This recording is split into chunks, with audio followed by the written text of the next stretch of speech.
Misterio 51.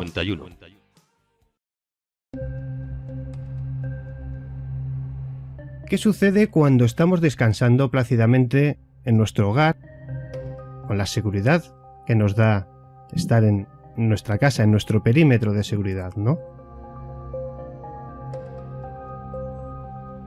Y ese sueño se ve alterado porque hemos percibido que algo nos vigila, hemos percibido una luz.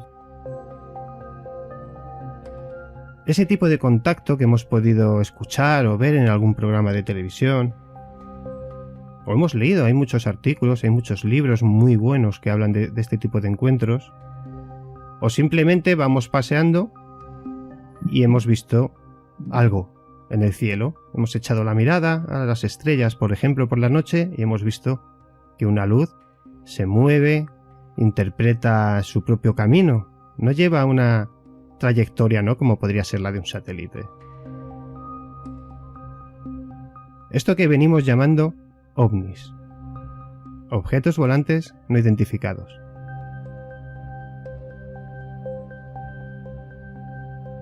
Pero, ¿cómo nos afecta esto a nivel personal, como seres humanos? Esta es una pregunta que se lleva haciendo el ser humano toda la vida. ¿Estamos solos? Yo creo que cada vez está más claro, ¿no?, que evidentemente, ya casi por estadística pura, no estamos solos. Sería incongruente pensar lo contrario. Hace miles de años que hay pruebas de que algo sucedía, de que se producían ciertos contactos.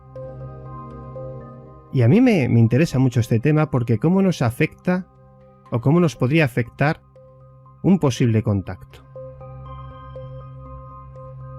A nivel de sociedad, a nivel psicológico, a nivel energético. Muchas veces hemos hablado, ¿no?, de la mente colectiva. ¿Cómo podríamos llegar a esa mente colectiva, a conectarnos con otros seres humanos a través de nuestros sentimientos, de nuestros pensamientos? Compartir esa energía. Para hablar de este tipo de cosas, nadie mejor que el maestro Steve Loxe. Y le recordaréis de la temporada pasada. Bueno, pues he contactado con él, ¿no?, y le he dicho: Steve, ¿por qué no hablamos de esto un poco? Que yo sé que es un tema que tú has tratado, que te preocupa bastante.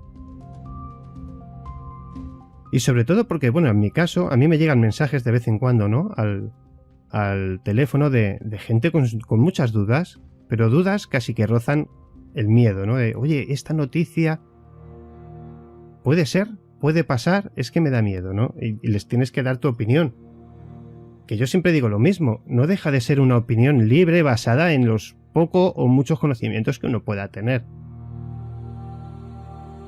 Pero vamos a intentar responder a ese tipo de preguntas y lo vamos a hacer con Steve. Muy buenas noches, maestro, ¿cómo estás? Hola, muy buenas noches, David, ¿qué tal? Bueno, como ves, en lo que planteaba, esto es uno de tus temas preferidos, yo sé que esto te gusta. Sí, digamos. Sí. Tu grupo, bueno, se llamaba Física de la Creación, ¿no? Lo que tú tienes creado, eso es. Así es. Dentro de esa creación, bueno, repito la pregunta, la reformulo. ¿Cómo define Steve Loxe Física de la Creación? Bueno, creación no viene por la idea o ideología creacionista, aquello que algunos pueden pensar de que el mundo fue creado por un dios y el hombre también, no. Y el término física aquí también tiene su parte, es decir, realmente un mecanismo de creación de realidades paralelas. Simplemente es eso. No tiene una connotación, digamos así, religiosa ni nada de esto, sino más que nada científica. Entonces, de esto se trata Física de la Creación, es cómo creamos realidades paralelas, cuánticamente, si queréis. La palabra cuántica es magnífica. No es gran cosa, pero... Sí. Bueno, decir que no es gran cosa. cuánticamente hablando, es una definición que yo creo que la gente está escuchando mucho, pero quizás todavía no sabe bien interpretar. Cuando hablamos de temas cuánticos, incluso en parapsicología ya se está usando mucho. ¿Podrías ayudarnos un poco a comprender cómo entender esa palabra cuando la aplicamos a temas del misterio, sin entrar en el ordenador informático, sin llegar tan lejos, ¿no? Pero ¿cómo interpretamos esa palabra? Realmente es física teórica, ¿no? Es suponer algunas hipótesis, intentar darle forma, intentar también explicar ciertos fenómenos que no se explican de otra forma, explicarlo a través de mecanismos cuánticos, por ejemplo, pero no desde el punto de vista de fenomenología subatómica, porque realmente física cuántica se refiere a partículas subatómicas, su comportamiento, cómo lo medimos, cómo lo observamos, etcétera, que hay un montón de investigaciones en el tema, ¿no? Sino que sencillamente deberíamos verlo desde el punto de vista de la interpretación de los muchos mundos en el experimento de Erwin Schrödinger, si algunos tienen conocimiento de eso, o el gato de Schrödinger, más conocido así, ¿no? Sí. Entonces, se trata de que estamos hablando de una infinidad de realidades paralelas que se convergen, digamos así, en el mismo espacio, digamos así, temporal, si queréis. Aunque aquí hay otro aspecto de discutir el tiempo, ¿no? Si existe o no existe el tiempo. Entonces, en realidad se trata de que esta infinidad de realidades paralelas que convergen en el mismo espacio realmente son perceptibles únicamente a un número muy pequeño, digamos así, o podríamos decir una sola versión, la que observamos. Aquí entra pues la teoría del observador, ¿no? De que nosotros como observadores observamos únicamente una versión de estas realidades porque interferimos, digamos así, con esa misma, no con las demás. Aquí hay, en la interpretación de los muchos mundos, lo que se explica es la coherencia y decoherencia entre estos muchos mundos, digamos así. Entonces, por ejemplo, en el caso del gato de Schrödinger sería que el gato está tanto vivo como muerto mientras no hay ningún observador. Entonces, esto significa que las dos probabilidades existen al mismo, digamos así, al mismo porcentaje, ¿sí?, de probabilidad, mientras no haya un observador concretamente que observe una de las versiones. Entonces, en el momento cuando una persona o una conciencia interviene y interfiere, podríamos decir, en estas frecuencias donde los mundos están convergidos, ocurre un colapso de función de onda, que se puede llamar así, que sería realmente la decoherencia entre los mundos, y entonces el ser humano, pues, o la conciencia humana, interpreta una de las versiones con lo que interfiere. Entonces hay un mecanismo aquí detrás que aún no se conoce suficientemente bien, y esto es un aspecto que necesitamos estudiar mucho más a fondo. ¿Por qué ocurre eso? ¿Por qué no podemos observar las demás o varias variables o varias, digamos así, varios, me lío con los géneros, versiones, digamos, versiones diferentes de realidades paralelas? No los podemos percibir todas. ¿Por qué es eso? ¿Por qué ocurre así? ¿Por qué no podemos ver qué podría ocurrir en otra versión o qué podría ocurrir en 10 versiones más allá? Esto es algo que no lo podemos explicar de momento. Entonces el tema está, en física de la creación, por ejemplo, cómo estamos creando estas versiones, cómo interferimos y por qué creamos concretamente una de ellas, no la otra versión. Me refiero, ¿por qué creamos una versión y no la otra versión? Uh-huh. ¿Sí? ¿Cuál es esta interferencia Y justamente esto es lo que podríamos explicar de una forma psicológica en ese caso. Entonces, aquí es donde deberían converger dos ciencias, una la física y la otra la psicología. Y claro, hay un tema muy interesante que nosotros, con nuestra conciencia, digamos así, nuestras creencias, son información vibracional. Son realmente ondas, frecuencias, información vibracional, llamámoslo así. Entonces, esa misma información que está dentro de nosotros interfiere con la realidad. ¿Sí? Porque, digamos, entre comillas, se comunica. Ni siquiera tendríamos que poner entre comillas, porque realmente se comunica. Realmente se comunica con una realidad. Por lo tanto, aquí tendríamos que hablar, tal como dijo Schrödinger, coherencia. En ese momento, entonces, podríamos decir que uno de los muchos mundos de Schrödinger, entra en coherencia con nuestra frecuencia y entra en decoherencia con otras frecuencias de los otros mundos. Es decir, que hay un intercambio de información que modifica la relación vibracional que hay entre las versiones de realidades paralelas. Sí, además esto yo creo que afecta a cómo el observador percibe y entiende el suceso sea cual sea. Esto nos viene muy bien para lo que vamos a hablar del tema OVNI, ¿no? Pero me gustaría hacerte una pregunta. Si nosotros tiramos una piedra a un estanque tranquilo, ¿no? Generamos esas ondas tan bonitas, pero enseguida tiramos otra.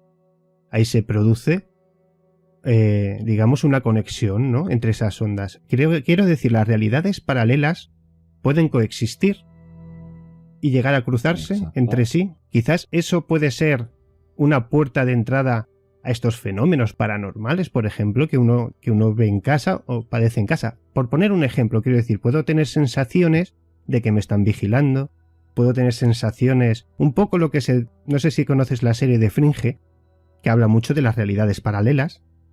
Me suena, pero no lo he mirado, no lo he seguido. Es una serie muy interesante, ya tiene algún tiempo. De hecho, se ha convertido en un clásico porque lo trata muy bien con todas las variaciones científicas que se conocían hasta el momento.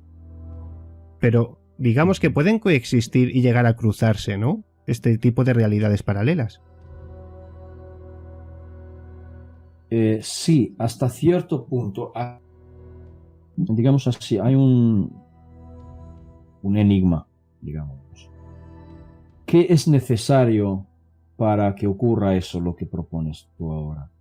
O sea, ¿cuál es el mecanismo que hay detrás de que puedan interferir y que pueda pasar información de una realidad paralela a la otra? ¿Qué es necesario que ocurra? ¿Qué mecanismo o qué aspectos deben coincidir para que esto pueda ocurrir? Entonces, en realidad, es otro aspecto a lo que no tenemos respuesta clara. Podemos igual sacar hipótesis y sacar conjeturas y tal, pero no hay una respuesta clara. Entonces, buscando y razonando y analizando a ver qué podría ser, podríamos acercarnos teóricamente a una respuesta, pero aún así tendríamos que experimentarlo y verlo con nuestros propios ojos, o tener una capacidad en tecnología para generar ciertos campos, generar ciertas frecuencias para producir, como algunos lo llamarían, pues puertas interdimensionales. Sí. Queréis llamarlo de esa forma, o algo similar, ¿no? Pero aún no sé si tenemos realmente esta tecnología, no sé si podríamos generarlo en laboratorio esto. Pero para Steve, poder medirlo. A colación de lo que dices ahora mismo, ¿no podríamos ser nosotros los generadores de esa puerta? Sí que podríamos. De hecho, sí que somos. Pero, ahí está la parte psicológica, ¿no? Es decir, no somos conscientes de ellos. Claro. Y entonces tenemos que aprender primero o conocer el ser humano y la psicología humana muy profundamente para saber cómo funcionamos psicológicamente, cómo funcionan nuestras creencias, nuestros esquemas mentales, patrones mentales o como quieras llamarlo, y qué implica esto en la producción de frecuencias concretas, ¿sí? Muy específicas que puedan producir o que puedan abrir estas puertas interdimensionales, ¿sí? ¿Cómo funcionamos nosotros para que podamos lograr eso? Es una gran pregunta, que de momento tampoco hay una respuesta exacta. Entonces, por eso creo que debemos seguir investigando y haciendo muchos estudios, porque, a ver, igual voy a decir una tontería, pero... Es complicado, es complicado.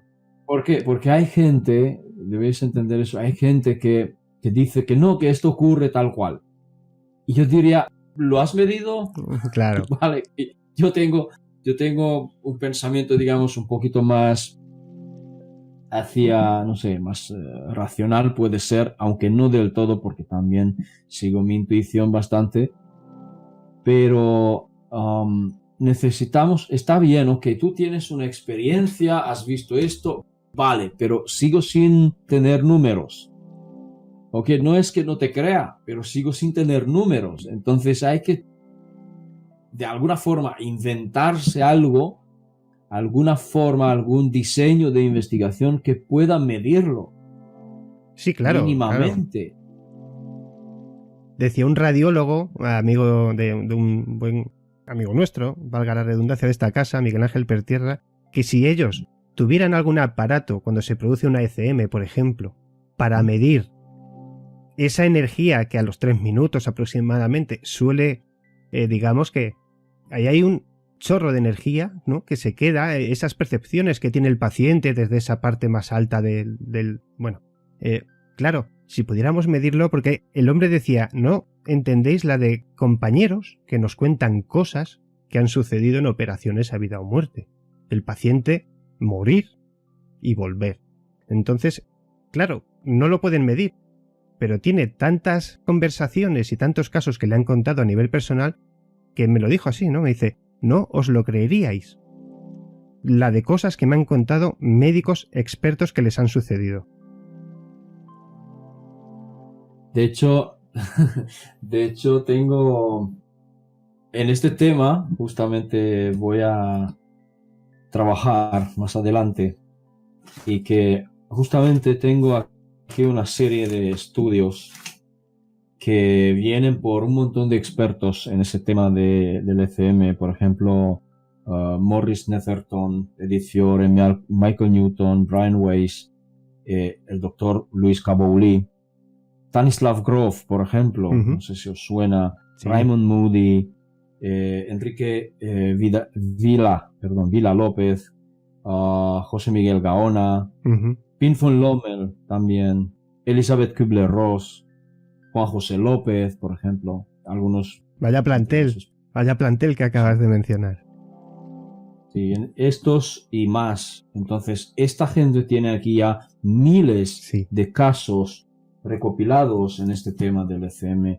Y incluso, por ejemplo, Juanjo López tiene su propia experiencia en eso, que en sus conferencias lo cuenta. Y bueno, hay otra persona más que no he mencionado en Barcelona, una doctora, una médica que está estudiando eso.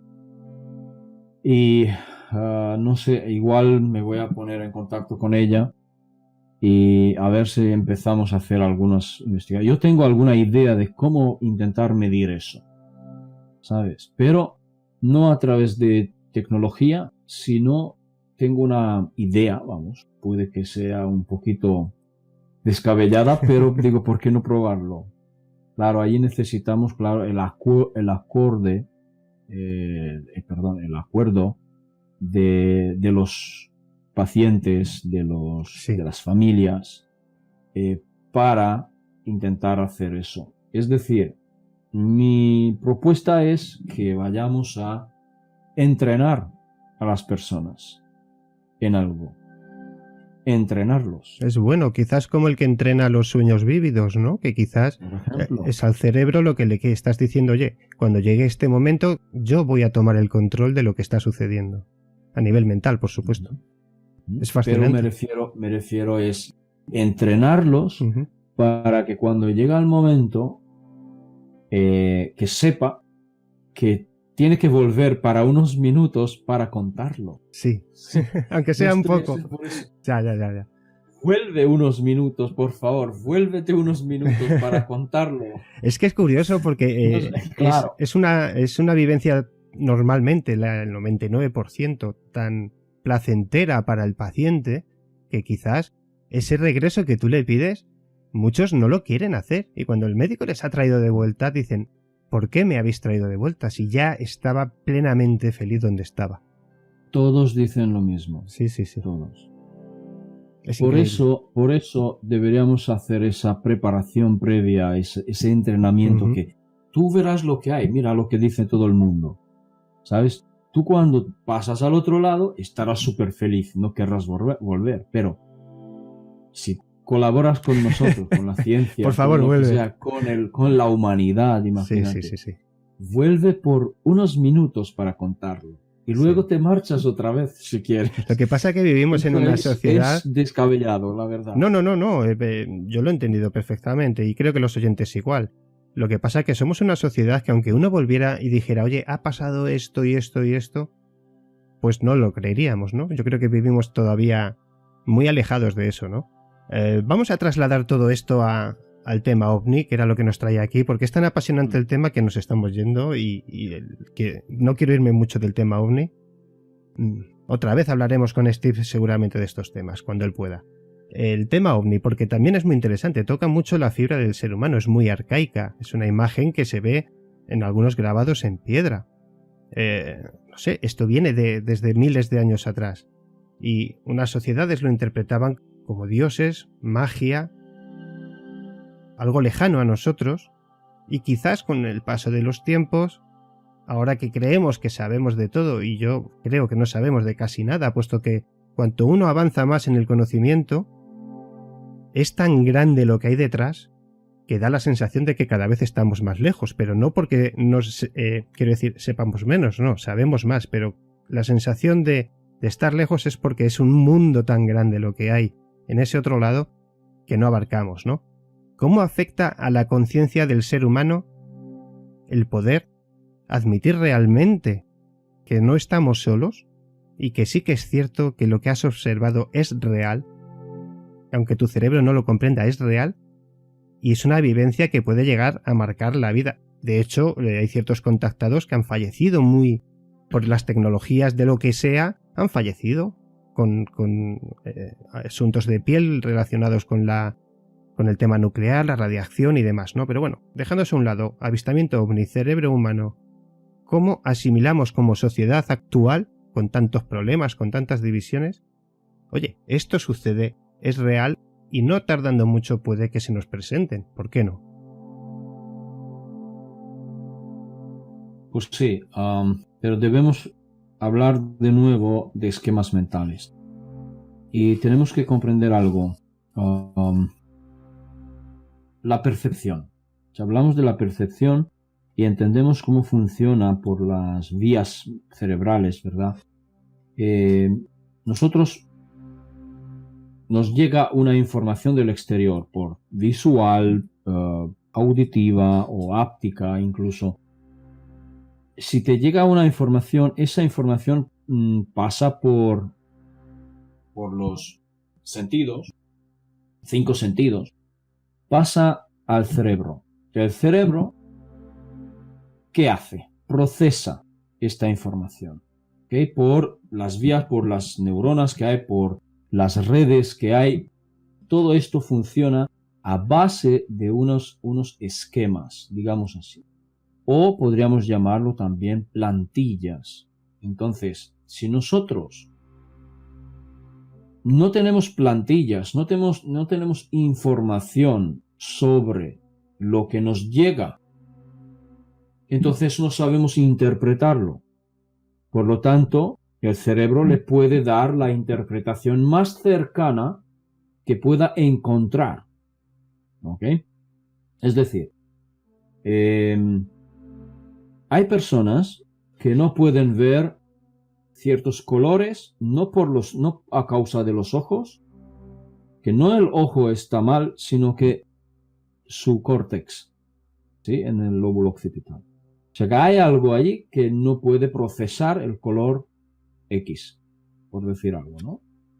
Entonces, de la misma manera, puede ocurrir que ciertas personas reciben, digamos, una imagen de un ovni, pero sencillamente como no tienen en su cerebro una plantilla de información que dice tal cosa es un ovni o tal cosa es un objeto volador o lo que sea, no tiene una información, no tiene una plantilla, por lo tanto no tiene con lo que comparar.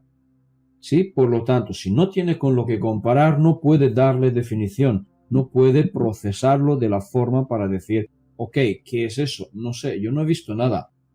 Por ejemplo, incluso puede ocurrir que la persona realmente no ve nada. No lo ve, no lo detecta. Hay pruebas de eso, hay pruebas. Hay gente que ha estado visiones grupales que un tanto por ciento no ha visto absolutamente nada, lo cual es muy curioso. Exacto. Es decir, esto es simplemente porque no tienen una plantilla previa o una información ¿sí? sobre tal cosa, por lo tanto el cerebro no lo procesa. Hace como un bypass, digamos. Sencillamente no lo procesa. Entonces, si no lo procesa, a ti no te llega conscientemente la información, porque ¿qué ocurre?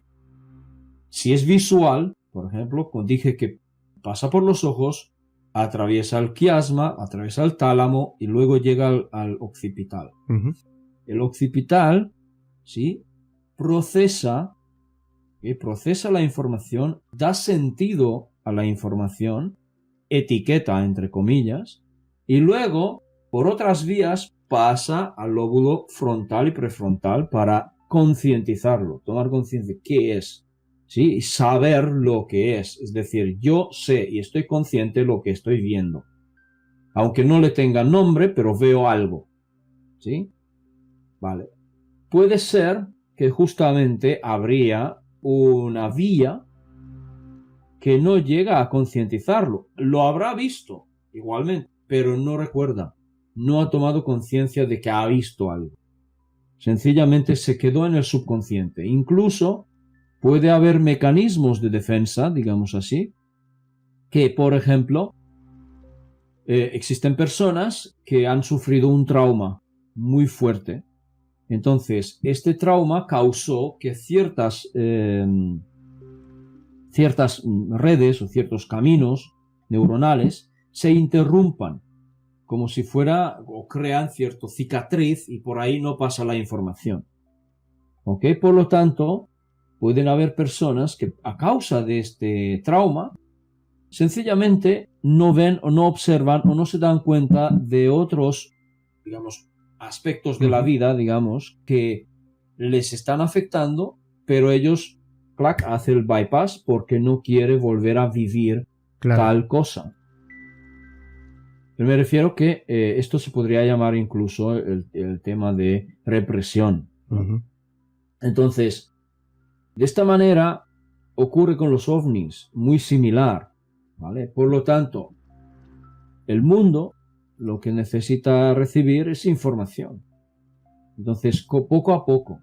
¿Por qué? Porque si esto ocurre de golpe, esto puede causar pánico, puede causar infartos, puede causar 1000 cosas negativas, ¿sí?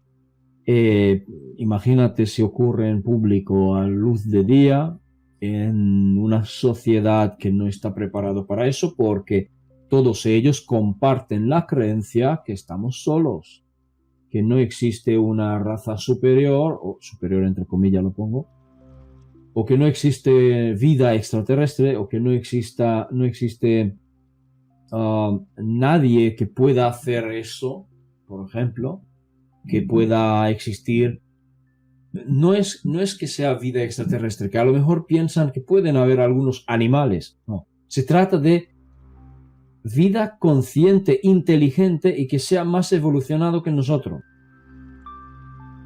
Sí, sí, te entiendo, pero Eso es lo que el negacionismo que está impreso, parece ser que en el ser humano, o sea, el negarlo todo, nos lleva a cometer muchos errores.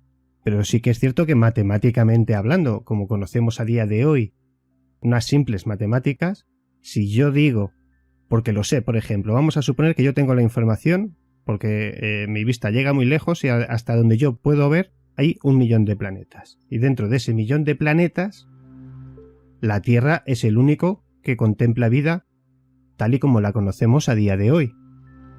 Estadísticamente hablando, se supone que hay millones y millones y millones y millones y millones y millones de planetas, más lo que no sabemos, por pura estadística, hay vida inteligente, seguro, que será más guapa, más fea, más alta, más baja, basada en el carbono, basada en lo que sea, en el azufre, yo qué sé, a saber los componentes del sitio en el que esté.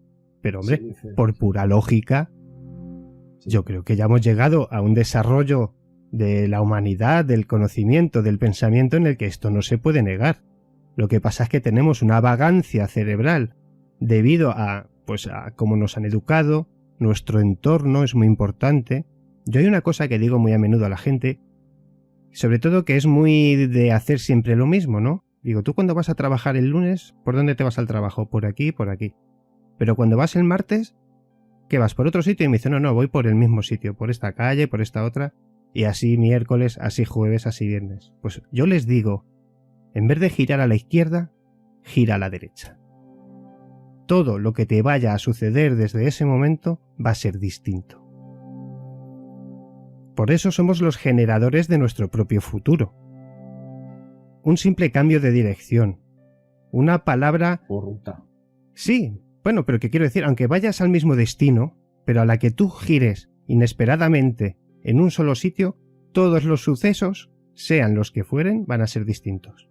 Puedes evitar un accidente, puedes tener un accidente porque estás donde no ibas a estar.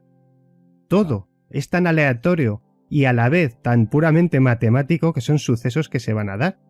Es como la destrucción de la Tierra por un cometa o un elemento externo. Sabemos al 100%, ya lo han dicho los científicos, que eso va a suceder. Sí o sí, porque lleva pasando desde el momento de la creación.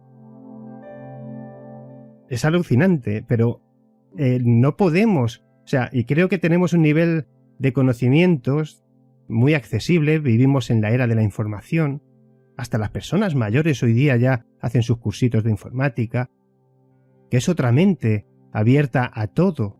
Tú con tu ordenador puedes viajar por todo el mundo, puedes hacer amistades en cualquier parte del mundo, es una manera de unión colectiva, de mente colectiva como nunca se había dado. Tú lo sabes que desde que harás tu canal y tus viajes, hay gente que te tiene un cariño especial que no sabe cómo eres físicamente siquiera. Bueno, ahora a través de YouTube sí, pero no ha podido darte la mano, no ha podido estrecharte la mano, pero tiene unos lazos de unión con tu persona como los que pueda tener un primo, un hermano, un familiar. Simplemente porque tu energía que transmites a través de tu canal, tu programa, esa persona la está percibiendo como la puede percibir de su padre, de su hermano o de su mejor amigo. Y se establecen unas uniones increíbles. Yo creo, por ejemplo, que ahora, a día de hoy, no se podría dar una guerra basada en el odio como pasaba hace unos años. Será por otros motivos, pero no por el odio. Porque cuando somos capaces de empatizar con el suceso que está pasando a otra persona, sea blanca, amarilla, china, negra, da igual, nos llega, nos entristece. El concepto del 11S, del 11M, digamos que eso se pudo medir. Todos estábamos tristes, todos teníamos un bajón terrible, sabíamos que habíamos perdido 3.000 personas o las que fueran, sabíamos que había habido muchas muertes, muchas familias rotas. Entonces, esto es un fenómeno más. Esto de la mente colectiva nos une al universo, a ese ordenador cuántico que es el universo, que contabiliza todos los sucesos desde el momento de la creación. que quizás somos muy vírgenes en esto, ¿no? Y todavía, como muy bien dices, no sabemos interpretar lo que sucede a nuestro alrededor. Pero, de verdad, amigos, oyentes, compañeros de viaje, como os digo siempre, probar un día de verdad, no hagáis la misma ruta. Solamente un cambio en vuestras vidas, por muy pequeño que sea, es capaz de alterar vuestro futuro de una manera que no os podéis dar cuenta. Una persona que te encuentras. Este programa mismo, el que estamos haciendo hoy, con que a uno solo le llegue y le haga tomar un tipo de decisión distinta, ya habrá cambiado su vida. No tienen por qué ser cambios, evidentemente, pues voy a ser más feliz, voy a ser más rico, voy a tener más coches, o no. Es un cambio mental, es un cambio de creencias, de conocimiento, que sí que es cierto que a la larga puede reconducir tus actos y llevarte a un destino físicamente o más atractivo, que no está basado en la economía o el dinero, sino en el bienestar mental, el bienestar social, el bienestar del... ¿Por qué Mira, esta es una pregunta muy común. ¿Por qué el ser humano de hoy en día tiende a volver atrás? ¿Por qué ahora el ciudadano que trabaja, que está 14 horas, 12 horas trabajando, en cuanto puede, se va al monte, se sienta, se relaja, se calla y se mantiene en silencio a escuchar lo que sucede alrededor? Porque estamos perdidos. No vemos lo que tenemos delante. Estamos esperando a que llegue un ovni, baje, ¿no? Estilo V, y nos llame a la puerta y diga: sí, soy yo, el que os lleva visitando miles de años, ya me podéis ver y tocar. Es que si no pasa así, no lo vamos a concebir. Estamos viendo que sale un señor, cuenta su historia en un programa de televisión, sea cual fuere, con lo difícil que un testigo revele su historia. Y es difícil precisamente porque se les humilla, se les maltrata, se les insulta, se les toma por locos. En fin, todo este tipo de cosas, ¿no?, que tiene esta sociedad, pero está contando una historia real que ha vivido. Pero basado en el miedo, pues probablemente no conozcamos ni la mitad de lo que pasa. Ese proceso mental que decías, yo creo que nos tiene que llevar a dar un pequeño salto, casi más que técnico, mental. Y yo creo que en esto el transhumanismo quizás tiene su fuerza, a través de alteraciones mecánicas, mejorar el cerebro humano para que esos procesos se den mucho más rápido. Creo que es una manera de llegar, que seguramente no es la única. Creo que los chamanes de verdad, en sus vivencias sí que conseguían ver esos mundos, sí que conectaban con el universo. Hay vivencias chamánicas que hablan de eso, de esos contactos con otras razas. ¿Por qué no puede ser, no? Quizás ese pequeño salto basado en la concentración, en la unión mente-espíritu con lo que nos rodea, es la que nos tiene que llevar un poquito más lejos. Exacto. Tal cual. Tal como lo has explicado. Sí, no me he pegado aquí una rajada tremenda. No, porque realmente esto se llama despertar de la conciencia. Es eso. Pero ¿por qué la gente tiende, por miedo? Porque tú sales contando estas cosas, sí, y jo, mira, este tío está loco. O anda y que se vaya para su casa lo que está contando. No se paran ni un segundo a decir: oye, yo estoy contando una cosa, interprétala. Solamente te pido que la interpretes, no esa reacción de miedo. Es fácil, ¿por qué? Fácil, la respuesta es fácil, digamos. Y esto es nada más ni nada menos que condicionamiento milenario. Sí. Religioso, etcétera, político. Y esto es, por otra parte, es la implantación, podríamos decir tranquilamente así, implantación de creencias que somos vulnerables, por ejemplo, que necesitamos de un Dios. Bueno, esto no es verdad, pero como pensar que somos perecederos, por lo tanto necesitamos algo imperecedero para que nos vigile, para que nos cuide, para que nos dé vida eterna, etcétera, etcétera, bla, bla, bla, bla, ¿sí? Entonces, allí, por esa simple creencia de que somos mortales y anhelamos a vivir eternamente, pues como no somos capaces por nosotros mismos, necesitamos de un Dios.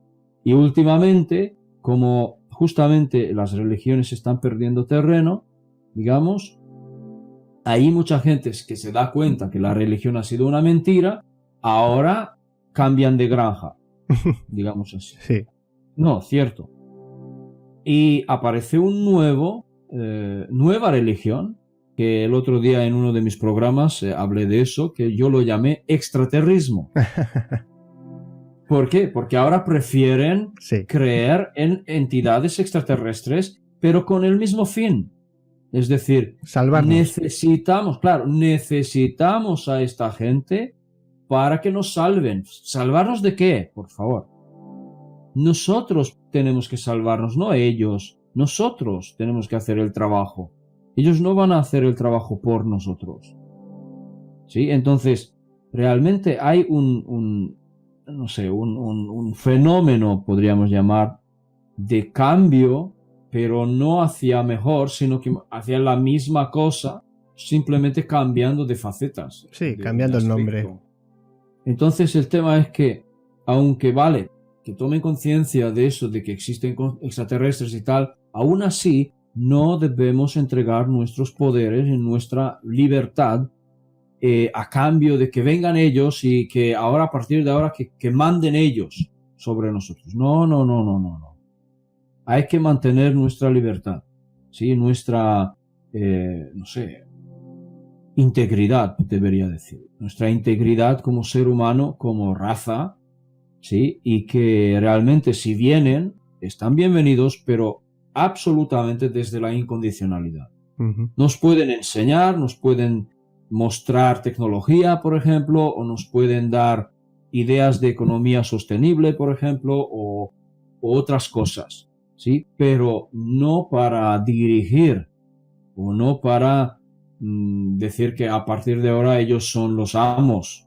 No, en absoluto. Entonces yo no los acepto, no quiero que vengan. Claro, pero dentro del propio desarrollo de la humanidad, yo invito a todos a que echéis un vistazo. Hay muchos documentales interesantes desde el momento de la creación de la Tierra, la evolución como planeta. Creo que esta sería la nuestra, creo que sería la quinta extinción, ya ha habido 4. No sé si es la quinta o la sexta. 6, ¿no? Sería la sexta la nuestra. Sí. Bueno, en cualquier caso, quiero decir, ha habido 5 grandes extinciones de seres vivos, pero no ha desaparecido la vida. Habrá otra, y habrá otra, y habrá otra, y habrá otra, y habrá otra, hasta que nuestra estrella decida hacer pum y barra con todo lo que hay alrededor. Pero en otros planetas continuará la vida. Quizás esa pasión por Marte que se vive ahora, ¿no? De golpe como esa salida, ese pequeño escape para el ser humano.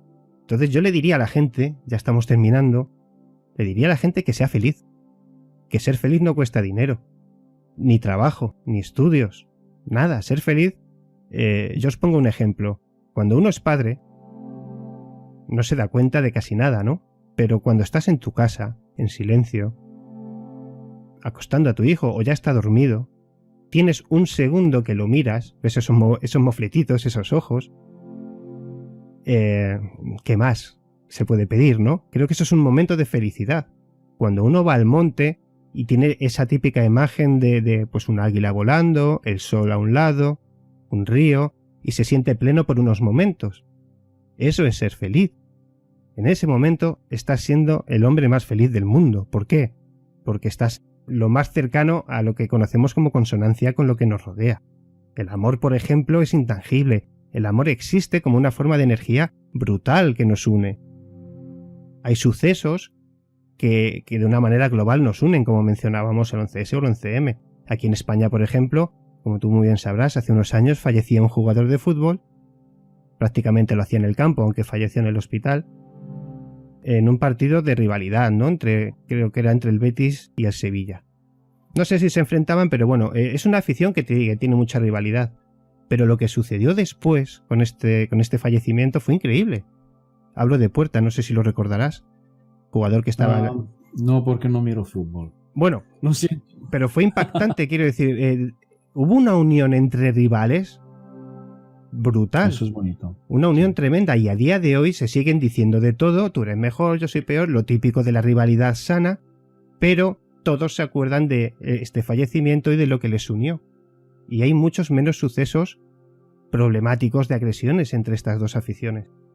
Creo que somos capaces de mejorar. creo que sí que somos capaces de mejorar. Incluso, ¿por qué negar el transhumanismo si está ahí? Si ya tenemos una prótesis en cualquier sitio, ya tenemos un... Yo creo que todo el conjunto ahí no te gusta tanto, por lo que veo. Es que no le estáis viendo la cara, amigo, porque esto es radio, pero creo que ahí nos va a aportar algo antes de terminar. Te paso el mando y nos aclaras. ¿Por qué no te convence un poquito que quizás el transhumanismo pueda ser esa puerta abierta? A ver, todo lo que se sustituye por mecánicamente, digamos así, es sanable también sin utilizar la tecnología. Es decir, yo creo en la autosanación, incluso es más, creo en la capacidad del humano para crear materia, y para esto hay pruebas ya hechas en medicina y hay un vídeo ahí en internet. Por ejemplo, cirugía placebo. Ajá, sí, cierto. Que una persona se reconstruye su propia rodilla de la nada. ¿Ok? Luego está el vídeo de Greg Braden, por ejemplo, de cómo elimina un tumor de cáncer en 2 minutos. Es decir, creamos materia y deshacemos materia. Por lo tanto, si alguien tiene problemas de corazón, puede curarse el corazón sin poner un bypass o sin poner nada, ¿sabes?, externo. O si tiene un problema de páncreas, por ejemplo, puede sanarse el páncreas y no tendrá que suministrarse insulina, por ejemplo. Y otras cosas. Sí, hemos hablado de curaciones inexplicables en este programa en alguna ocasión. Lo que pasa es que lo basamos en espiritualidad, en religión, pero sí que es cierto que hay curaciones del todo inexplicables que al final lo más probable es que por su gestión ese propio cuerpo haya podido con esta enfermedad de alguna manera que no sabemos explicar, como bien decías al principio, ¿no? Entonces, el tema es que cuando utilizamos transhumanismo es otro método más para alargar la vida, digamos. Es lo que busca la gente.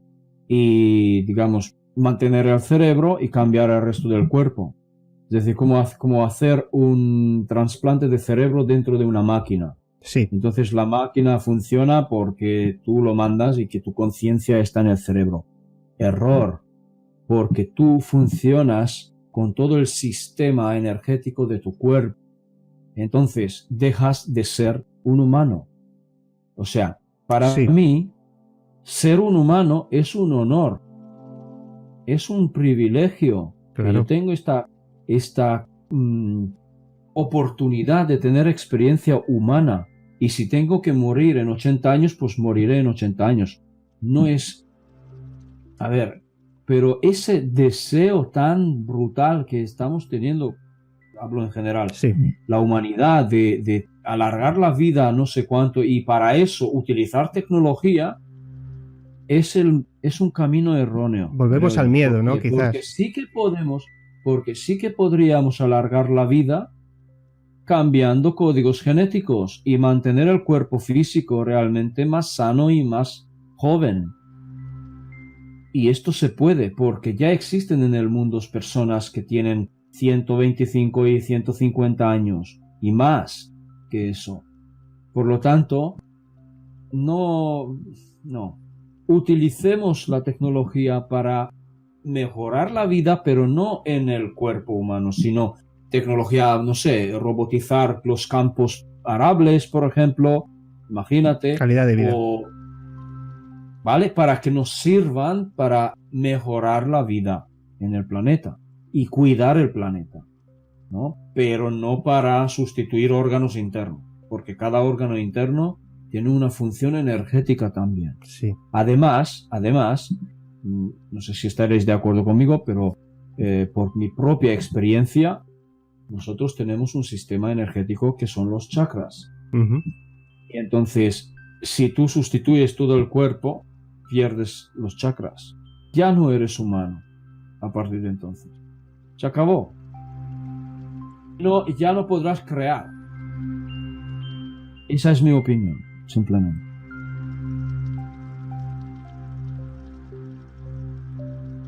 Pues muchísimas gracias, Steve.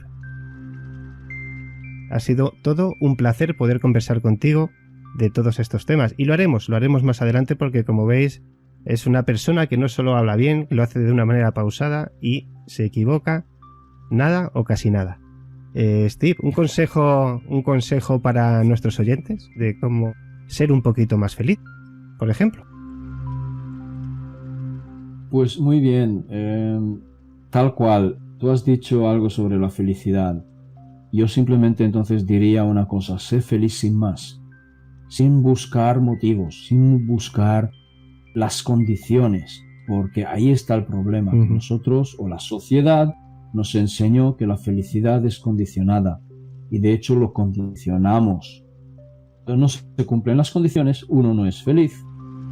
Por eso piensa en eso, elimina las condiciones y sé feliz sin más, simple porque quieres. Recuerda cómo es la alegría y siéntelo. Y si no, siempre puedes coger y sentarte por la noche y mirar a tus hijos. Que tienen, claro. Claro, bueno, y si no, oye, la naturaleza nos aporta una riqueza tremenda y si somos capaces, yo recomiendo mucho un ejercicio que es muy sencillo y muy barato. Es sentarse en una piedrecita, en una zona arbolada, lejos de la ciudad, se puede ser en la montaña mejor, y simplemente reposar, descansar y dejar que todo lo que nos rodea penetre a través de nuestros sentidos.